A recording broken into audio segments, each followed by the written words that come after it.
She found the letters on a Tuesday, not because she was looking for them, not because she suspected anything. She found them because the candle in Beatrice's abandoned bedroom had been left burning. A thin ribbon of smoke curling under the door, and Daisy Stone, the woman everyone had forgotten, walked in to put it out. That is how the truth arrived, not in thunder, in smoke. The trunk was old oak, shoved beneath a dust sheet in the far corner of the east wing. The kind of trunk a woman hides when she doesn't want anyone looking too closely. Daisy almost didn't open it. She was a practical woman. She had learned early in life that looking too closely at things that belong to other people only leads to grief. But her hands were already on the latch, and the candle was still burning, and something she would never be able to explain what made her pull back the lid. The letters were tied with black ribbon, yellowed at the edges. 13 of them, or maybe 14. Her hands were shaking too hard to count properly. The handwriting on the outside was her mistress's, Duchess Beatrice Wolford, precise, elegant, cold as winter stone.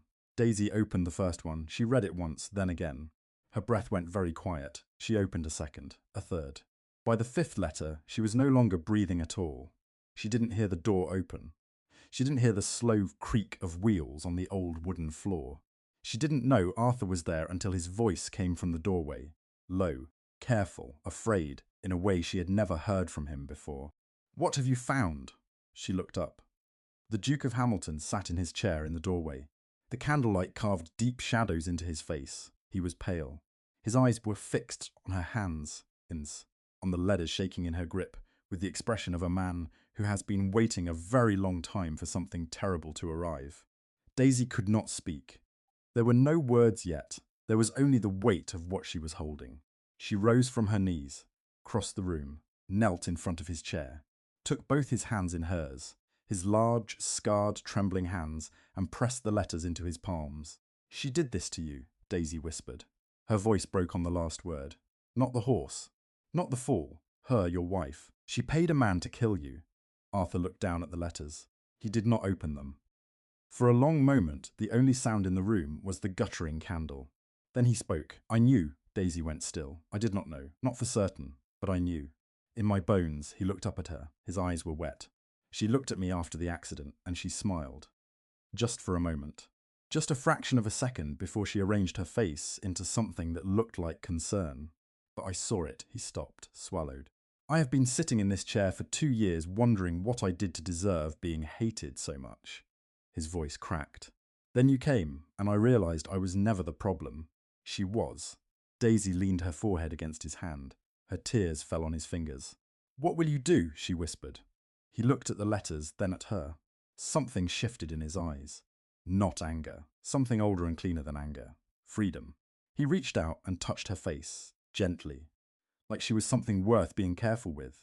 "What I should have done 2 years ago," Arthur Wolford said quietly. "I will live." If this story has already reached inside your chest, if you feel what Daisy felt in that cold, dark room, then you are exactly the person this story was made for. Subscribe to Hidden Desire Chronicles right now, because what comes next will stay with you for a very long time. Now let us go back to the beginning, because to understand what Daisy found in that trunk, you must first understand what it cost 2 people to survive long enough to reach that room. Arthur Wolford had not always been a man in a chair. There was a time, not so long ago, though it felt like another lifetime, when the Duke of Hamilton was considered the finest horseman in the whole of Ireland. Tall, broad-shouldered, the kind of man who filled a doorway and a room, and the imagination of every woman who saw him. War had made him hard in the way that good iron is hard, not brittle but tested. He had commanded cavalry in 2 campaigns and brought most of his men home alive, which was not a small thing in those years when commanders were more careless with lives than with horses. He was not a gentleman, he was not a warm man, but he was a just one. He paid his tenants fairly. He remembered the names of their children. When the winters were hard in the valley below Hamilton Castle, it was the Duke's grain stores that kept 3 villages from starvation, and he never once mentioned it in polite company. He married Beatrice Harlow when he was 32. She was 24 and considered the greatest beauty of her season. Dark-eyed, dark-haired, with a laugh that could fill a ballroom, and a smile that made men forget their own names. Arthur had not been a romantic. He had approached the marriage the way he approached most things, practically, with clear eyes. But even he had been moved by her. Even he had thought, standing beside her at the altar, that perhaps life was about to offer him something beyond duty and discipline. He was wrong. The marriage had been comfortable for approximately 8 months. Then Beatrice began to understand, slowly, and then all at once, that being a duke's wife meant living in Ireland, in a castle that was cold 9 months of the year, away from London, away from the parties and the theatre and the endless glittering social machinery that she ran on like a clock. She grew distant, then bored, then cruel in the small, precise ways that only a certain kind of person knows how to be cruel, the kind that leaves no marks visible from the outside. Arthur endured it. He was a man who had endured worse. He told himself that all marriages had difficult seasons. He told himself that she would settle. He told himself, for 3 long years, that things would improve. Then came the hunting accident. He was riding the North Ridge on a clear September morning, the kind of morning that reminds a man why he was born in the North. His horse, a grey stallion named Perseus, 17 hands unshakable, had been his mount for 6 years. Arthur trusted that horse the way he trusted few living things. Perseus shied without warning. Arthur never knew why not then. The horse reared, screamed, threw him. He fell 20 feet onto rocky ground. He heard something in his back break, with a sound like green wood splitting. He was found 3 hours later by a gamekeeper. When they carried him into the castle, the physicians were already there, summoned by some instinct of the staff. 3 of them. They conferred in low voices over his unconscious body and delivered their verdict to the Duchess with the grave, practiced neutrality of men accustomed to delivering terrible news. The Duke of Hamilton would never walk again. Beatrice received this information without visible distress. The servants who were present would later remember, and would speak of it only in whispers for years, that she nodded once, thanked the physicians, and then asked whether they would be staying for dinner. Arthur woke to a changed world. The pain was manageable with time. The loss of sensation was not something he could ever fully describe to people who had not experienced it. The strange, disorienting silence where half his body used to be. But it was the other losses that hollowed him out. The inability to stand when someone entered the room. The inability to ride. The inability to walk through his own fields in the morning. To do the 1,000 small physical things that had been the language of his identity for 35 years. He became bitter. There is no kinder word for it. The bitterness rose in him like water in a flooding cellar, dark and cold and relentless. He drove away his valet within the first month. He reduced 3 housemaids to tears in the first 6 weeks. His secretary resigned by Christmas. His steward began leaving reports at the study door, rather than risking a face-to-face meeting. Beatrice, for her part, moved to the East Wing and never moved back. She was not discreet about why. She told people, at dinner parties in London, where she now spent most of her time, that the Duke was unmanageable, difficult, that she was essentially a widow, except without the freedom that widowhood properly conveyed. She took a lover within 4 months of the accident, then another, then a third. She did not particularly trouble herself to conceal it. Arthur knew. Arthur had always known that the cruelest thing about being trapped in a chair was that people spoke freely around him, as though the loss of his legs had somehow also removed his hearing and his intelligence. He sat in his study and he listened, and he learned things about his wife that no man should have to know about the woman he had stood beside at an altar. And he endured it, because what else was there to do? He could not leave. A duke could not simply divorce his wife. The scandal would be catastrophic. He had no grounds that any court would find sufficient. Cruelty was not grounds, not in any meaningful legal sense, and he was a proud man who would sooner have cut off his own hand than confessed publicly to the full extent of what his marriage had become. So he sat, and the castle filled with silence. And the man who had once commanded our armies sat in a chair by a window that looked out over his fields, and he watched the seasons change, and he did not speak to anyone, and no one spoke to him, until Daisy. Lady Daisy Stone arrived at Hamilton Castle on a Wednesday in November, 2 years after the accident, carrying a small leather bag and the specific dignified stillness of a woman who has already lost everything that can be taken from her and is no longer afraid. She was 26. The daughter of Viscount Harfield, which sounded impressive until you understood that Viscount Harfield had been gambling away his estate for 15 years with the focused dedication of a man committed to a vocation. By the time Daisy was 19, the house was mortgaged. By 22, the dowry that should have secured her marriage was gone. By 24, so was the fiancé, a respectable solicitor's son named Gerald, who had been genuinely fond of her until the moment he calculated the precise financial deficit of the fondness and found it did not balance. She had been placed with the Duke of Hamilton through a network of connections that she neither fully understood nor particularly questioned. Someone who knew someone who had heard that the Duke needed a companion. The word was used loosely to manage his household.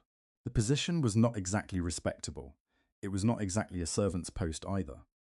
It occupied that uncomfortable social middle ground that women of reduced circumstances have always been forced to navigate. Too well born to scrub floors, too poor to decline the offer. Daisy had accepted without hesitation. She had heard about the Duke, of course. Everyone had heard about the Duke, the great war hero in his chair, the bitter recluse, the man who had driven out every servant who came near him for 2 years. She had been warned, explicitly, by the woman who arranged the placement. "He is not easy," the woman had said, choosing her words with care. "I am not looking for easy," Daisy replied. She meant it. The study was dark when she first entered it. Arthur had ordered the curtains drawn. He had ordered the curtains drawn every day for 2 years, because the sight of his fields from his window had become unbearable. He sat in the shadow with a book he was not reading, and he did not look up when she came in. "I told Hargrove I didn't want anyone," he said. "I know," Daisy said. "He told me." "Then why are you in my study?" "Because you need someone, Your Grace, whether you want one or not." There was a very long silence. "Get out." "I'll be back tomorrow morning," Daisy said pleasantly, and left. She came back the next morning, and the morning after that. She did not push herself upon him. She did not attempt to be cheerful, which was the thing she had learned quickest. That a certain kind of forced cheerfulness was the most intolerable thing you could impose upon a suffering man. She simply appeared. She dealt with the household. She opened the curtains one morning without asking permission, braced for the explosion, and received only a long silence, followed by Arthur turning his chair very, very slightly to look at the garden. She took it as a victory. Slowly, over weeks, not days, she learned the architecture of him. Which silences meant leave me alone, and which meant stay close. Which hours were bad and which were merely difficult. She learned that he liked his tea strong, and that he had read everything in his library, at least twice, and that he was secretly, painfully proud of his tenants in a way he would never have admitted aloud. She learned that he had been a fair landlord and an honourable commander, and a man who had expected his life to mean something, and that the thing which had broken him most completely was not the chair. It was the conviction that the chair had rendered him invisible. She treated him like he was still visible. That was all. It sounds simple. It was not simple at all. She touched his hand once, casually, reaching past him for a book. A completely accidental brush of her fingers across his knuckles, and he went completely still, as though she had done something extraordinary. She pretended not to notice. But she understood in that moment something that tore at her quietly for months afterward, that no one had touched him with ordinary human casualness for 2 years. That everyone who came near him now either handled him like a patient or avoided him like a problem. That Daisy touching his hand as though he were simply a man sitting in a chair and not a tragedy to be managed, that had undone him. She did not let herself think too much about what it meant that it had nearly undone her too. She was not free to love him. He was a married man. She was an employee in his household. There were more barriers between them than she could count, and she was a woman who believed in counting barriers honestly, rather than pretending they did not exist. So she did what sensible women have always done with feelings they cannot afford to act upon. She folded them away carefully and kept them somewhere private, and she got on with the work. The work was considerable. The castle had been neglected for 2 years in ways that went far beyond simple dust and disorder. The accounts were a disaster. Beatrice had been drawing on the estate's funds with increasing extravagance, redirecting money to London accounts that Daisy could not fully trace. 3 of the tenant farms were in serious disrepair. The household staff had dwindled to a skeleton crew of people too old or too loyal or too afraid of their own prospects to leave. The kitchens were barely functioning. The library, which Arthur treated as the one inviolable sanctuary, had not been properly catalogued in years. Daisy addressed it all, quietly, systematically, without drawing attention to herself or making a drama of what she was doing. She had a gift for making significant changes appear to be simply the natural order of things, for making improvements arrive in a room the way daylight arrived, gradually and without announcement. Arthur noticed. He noticed everything from his chair in the study. He did not comment for a long time. Then one morning, reviewing estate accounts that had suddenly become legible and solvent, he looked up at Daisy, who was writing letters at the small desk near the window, and said simply. She looked up. Something in his face, some rawness, some unguarded quality that she had never seen there before, made her set down her pen. "You are welcome," she said. They looked at each other for a moment too long. Then Daisy picked up her pen, and Arthur looked back at the accounts, and neither of them said anything else, and the day continued as though nothing had happened. But something had. They both knew it, and both of them, for their own reasons, did not speak of it. This was the fragile, careful life they were living when Beatrice Wolford came home. Now, if this story is already pulling at your heart, if you are already feeling what is coming before it arrives, then like this video and leave a comment right now. Tell me, did you trust Beatrice when she first walked through that door? Because what she did next is the kind of thing that stays with a person for years. It was October when Beatrice arrived. She came without announcement, which was her way. She arrived in the afternoon, when the light on the northern hills was amber, and the castle smelled of peat smoke and the season turning. She swept in with 2 trunks and a lady's maid, and the absolute authority of a woman who has never had to knock on a door in her life. Arthur was in the study when she came to him. He heard her footsteps first, that particular quick, precise rhythm he had not heard in 8 months. And then she was in the doorway, and she looked different to him. Softer. She was wearing deep blue, which she knew he had always loved on her, and her dark hair was arranged simply, without the elaborate London styling he had come to associate with her public performances. She looked for a moment like the woman he had married. She was carrying a bottle of his favourite wine, an old Bordeaux, the kind they had shared in the early days of their marriage, when things were still possible between them. "Arthur," she said, her voice was quiet. Something in it, he could not have said what, made his chest tighten. "I owe you an apology. I owe you more than one." He looked at her for a long time without speaking. She came in. She sat across from him. She opened the wine herself, poured 2 glasses, and began to talk. She talked about grief, about fear, about the specific particular terror of watching someone you loved become someone different, someone diminished, and not knowing how to love what remained. She talked about her own weakness, about running to London, to parties, to men who asked nothing of her, because asking nothing was the only thing she could manage at the time. She cried, not dramatically, but with the specific contained crying of a woman who rarely lets herself cry at all, which made it feel more genuine, not less. She said she had been selfish. She said she had been cowardly. She said she wanted to try, really try this time. To be the wife she should have been, the wife she was capable of being, if only she could be brave enough to stay. Arthur listened to all of it. He was not a naive man. He had survived a war, a ruined marriage, and 2 years of darkness. He was not the kind of person who was easily taken in. But Beatrice had always been the one person who could reach something in him that he kept carefully guarded from everyone else. Even after everything, even knowing what he knew about her. She had been his wife for 6 years.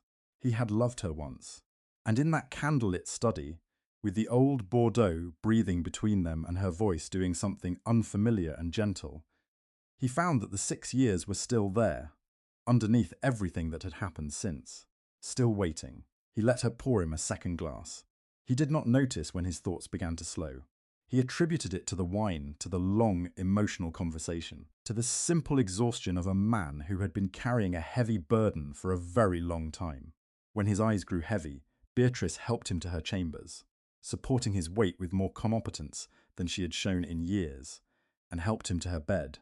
And he did not have the clarity, by then, to question why she was doing any of this. He slept deeply, completely.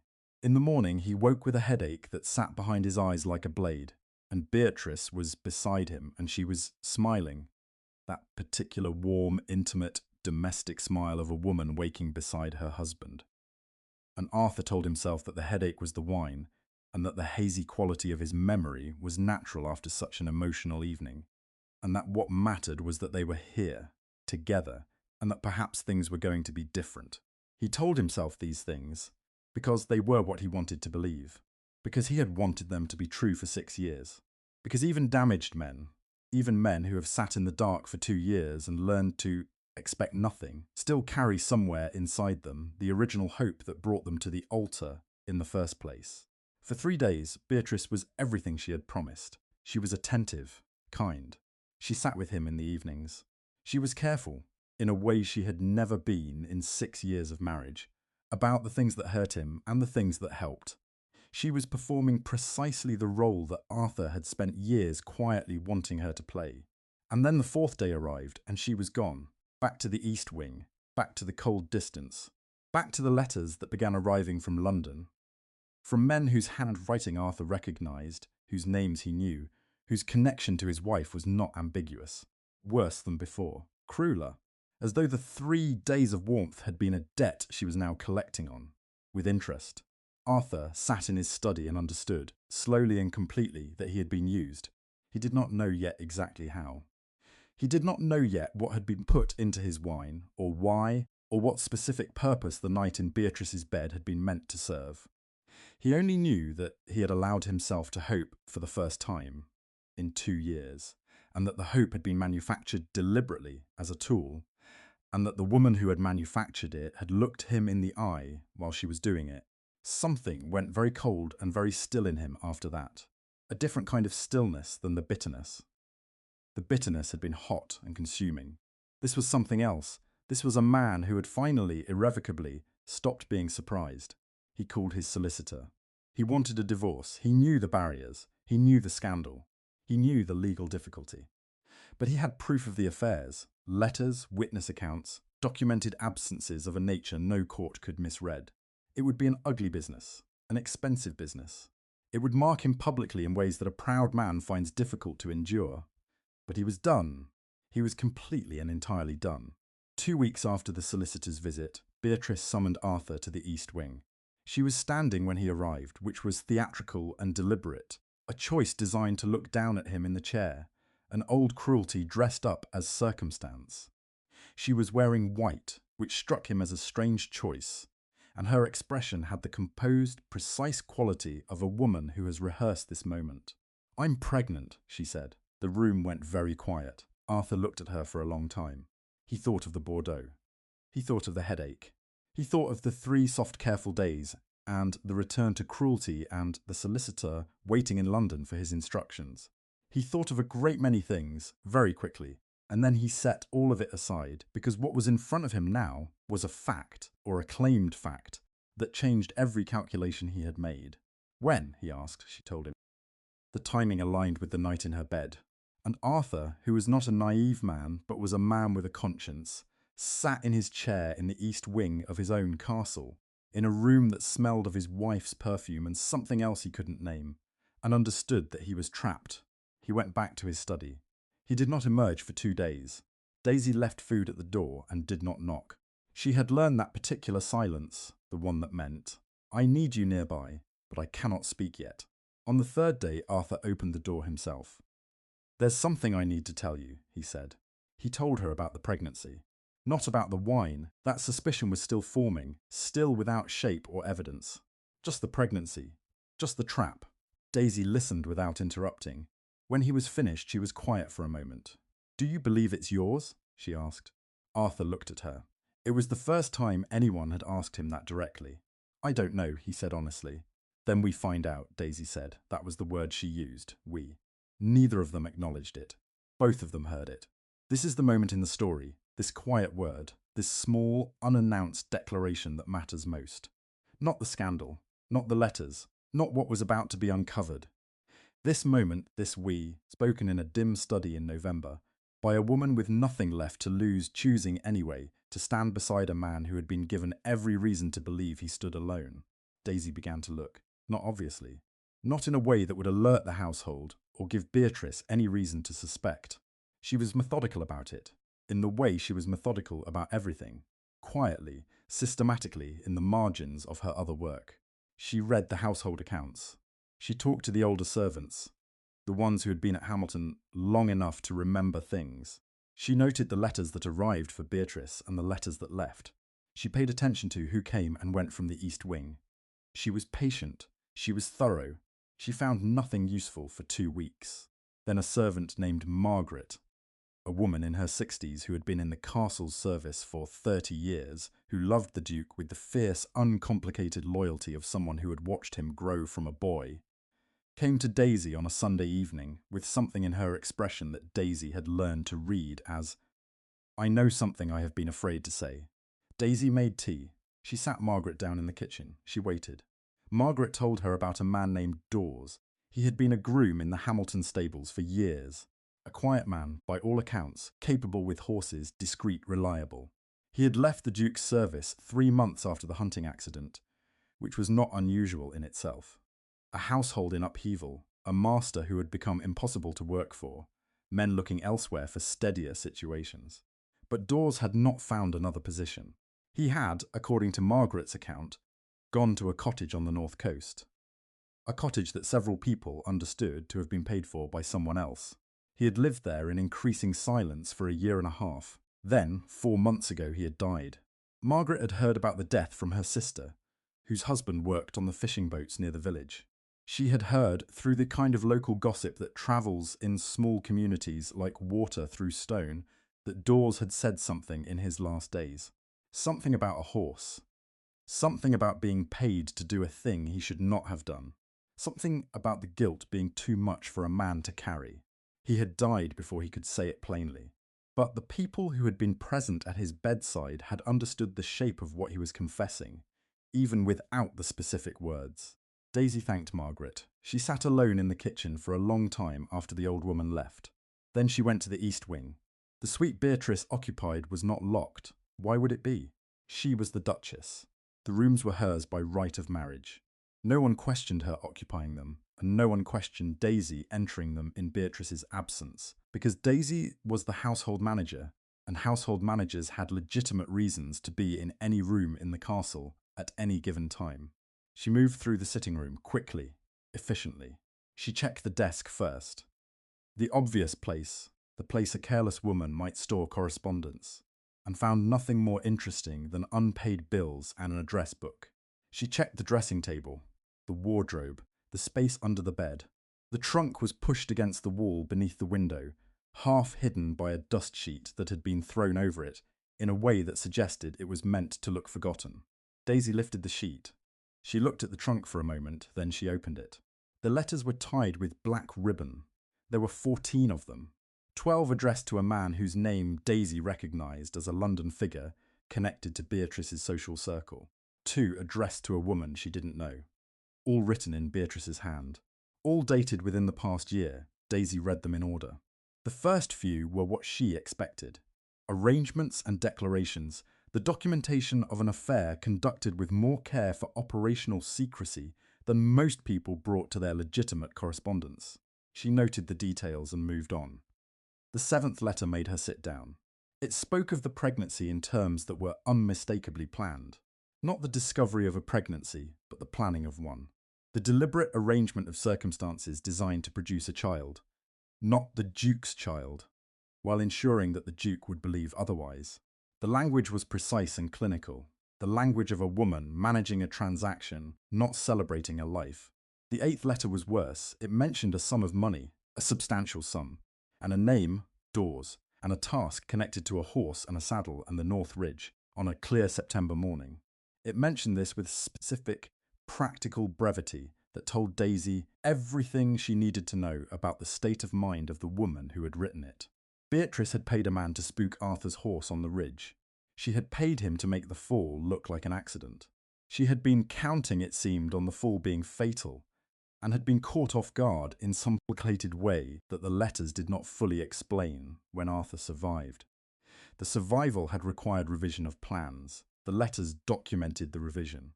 Daisy read to the end of the final letter. Then she sat very still in the cold east wing, with 14 pieces of evidence in her hands and a candle burning down beside her, and she understood the full shape of what had been done to the man sitting alone in the study at the other end of this castle for 2 years. Not an accident, not misfortune, not the kind of indifferent cruelty that the world inflicts upon people without malice or intention. A choice. A deliberate, calculated, monstrous choice made by a woman who had stood at the same altar, spoken the same vows, and then spent years engineering the death of the man she had promised to honour. And then, when death had failed her, engineering his imprisonment instead, his humiliation, his isolation, maintaining herself in his house, drawing on his money, using his name, whilst slowly, systematically reducing him to nothing, and keeping him exactly isolated enough that no one would believe him if he tried to speak. Daisy looked up. Arthur was in the doorway. He had wheeled himself there quietly. She had learned by now how quietly he could move when he chose to. His face was pale. He had been watching her long enough to see the full progression of what she was reading. "What have you found?" And Daisy Stone, who had spent 26 years being careful and contained and measured in her emotions, found that she had no more careful in her. She rose. She crossed the room. She knelt in front of his chair. She took his hands in hers, and she pressed the letters into his palms, and she told him the truth. She told him everything.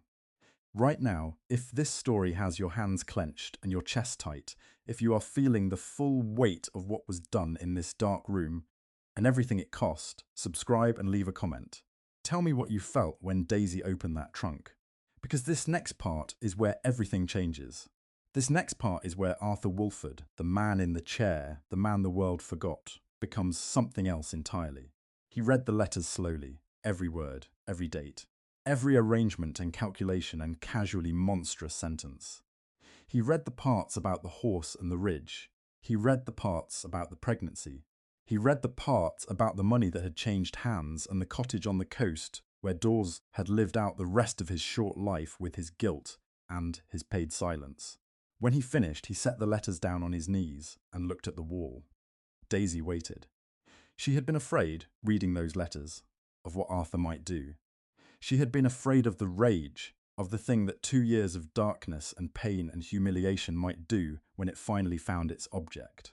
She had been afraid of watching him become something frightening. She was not afraid of him as a person. She was never afraid of him as a person. But she was afraid of what a man might become when the full measure of what had been done to him arrived all at once. He did not rage. He sat very still, and he wept, not loudly, not in the way that makes other people uncomfortable. He wept quietly, the way a man weeps when he has been holding something for a very long time, and suddenly there is no reason to hold it anymore. It was not weakness.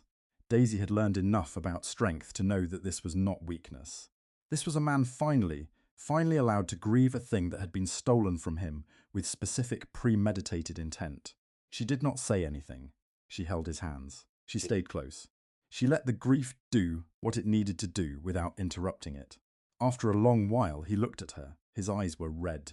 His face was older, somehow, and also younger, like a man who has just put down a very heavy thing he has been carrying so long he had forgotten it wasn't part of him. "I kissed her," he said. His voice was rough. "After the accident, when I still believed it was an accident, when I still believed she might be capable of being what I needed her to be. I apologized to her. For being difficult, for being angry. I thought the problem was mine." He stopped. "I sat in this chair for 2 years thinking the problem was mine." Daisy held his hands more tightly. "The problem was never yours," she said. He looked at her for a long moment. She did not look away. She had learned, with him, that looking away was the one thing she must never do. That he had been looked away from so comprehensively for so long that being met with steady eyes was the most significant thing she could offer him. He leaned forward. Slowly, deliberately, he kissed her. She did not pull away. It was not gentle, not the first time. It was the kiss of a man who had believed for 2 years that tenderness was no longer available to him, who had been moving through a world that had rendered him invisible, who had found, improbably in the ruins of everything, a woman who had been watching him as though he were still worth watching. When they separated, Daisy pressed her forehead against his. "We need to deal with her," she said. Yes, said Arthur. I'm afraid, Daisy admitted. It cost her something to say it. Not of her. Not really. But of what she'll do when she knows you know. She'll move quickly. She has resources. Friends in London. The pregnancy. The pregnancy is not mine, Arthur said. His voice was steady now, certain. I know that. I have known it since she told me, in my bones, the same way I knew about the horse. I allowed myself to be uncertain because I was afraid. Not anymore. The letters are evidence, Daisy said, but letters can be disputed. Beatrice will say they're fabricated. She'll say I found them for you deliberately, which I did, but... There was a servant, Arthur said quietly. A groom named Dawes. He died 4 months ago. Daisy looked at him. I heard about it, he said. I hear most things from this chair.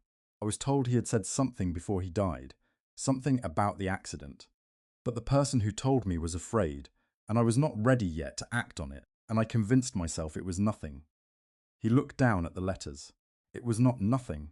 There were witnesses, Daisy said. People in the village near the cottage where he stayed. People who heard what he said.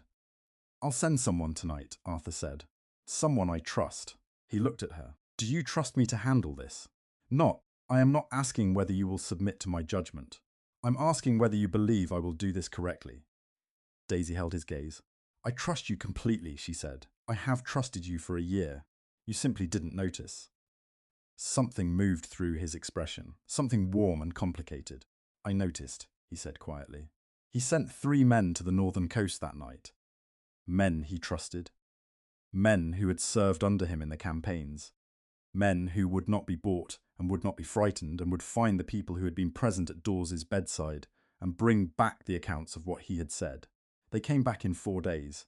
The accounts were consistent, specific, damning. Dawes dying had told a great deal.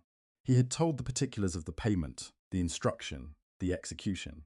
He had told which servant in the household had acted as the conduit, a woman who had since been dismissed and had gone to Aberdeen, but who was findable and who, when found, did not wish to be found on the wrong side of what was coming.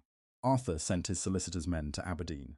He sent another letter, through channels that were careful and untraceable, to 3 members of the peerage who had expressed over the years views about the nature of marriage and the appropriate treatment of wives that suggested they might look upon a duke's evidence against a murderous spouse with something less than blanket skepticism. He was methodical, he was patient. He was, in the final accounting, the same man who had won battles in 2 campaigns, a man who did not move until he understood the full terrain and had positioned himself at the most advantageous possible point. He did not tell Beatrice that he knew. She remained in the East Wing, conducting her life with the serene indifference of a woman who believed herself in complete control of her situation. The pregnancy was visible now. She made appearances at dinner occasionally. Grand, gracious appearances, heavy with implication, designed to remind Arthur of his predicament. He received her with cold courtesy and revealed nothing. Daisy watched this from her position in the household with the specific tense anxiety of a woman waiting for a thing to break. She did her work. She managed the castle. She spoke to Arthur each day, formally in her capacity as his household manager, but with their eyes doing something that words could not. And she told herself that it would end properly, that they had the evidence and the patience and the willingness to see it through. The morning Beatrice was arrested, she was at breakfast. The men Arthur had arranged arrived at the castle at precisely 9 o'clock. There were 3 of them, accompanied by a magistrate from the county seat, a man Arthur had known for 20 years, a man of absolutely unimpeachable reputation. They came in quietly. They did not make a scene. Beatrice looked up from her coffee when they entered the breakfast room. She looked at the magistrate. She looked at the men behind him. Then she looked past them to the doorway where Arthur sat in his chair, silent, still, watching her with the same steady attention that she had dismissed for 2 years as irrelevant. Arthur, she said. Her voice was very controlled. What is this? Is exactly what it appears to be, he said.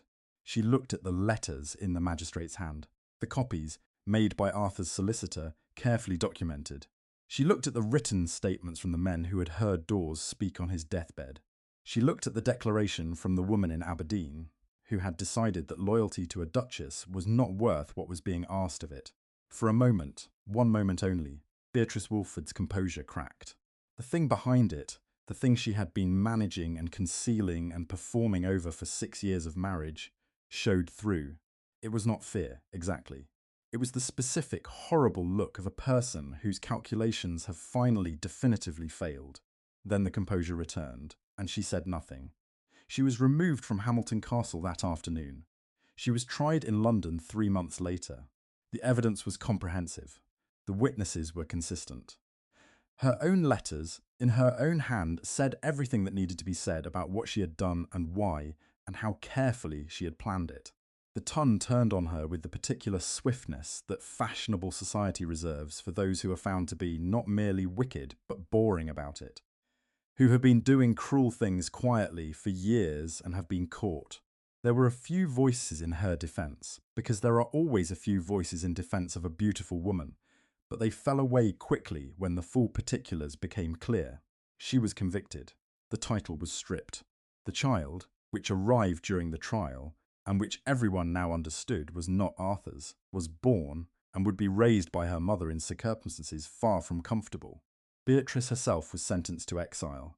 A small estate in the Scottish Highlands, no title, no London connections, no social access to the world she had spent her life performing for.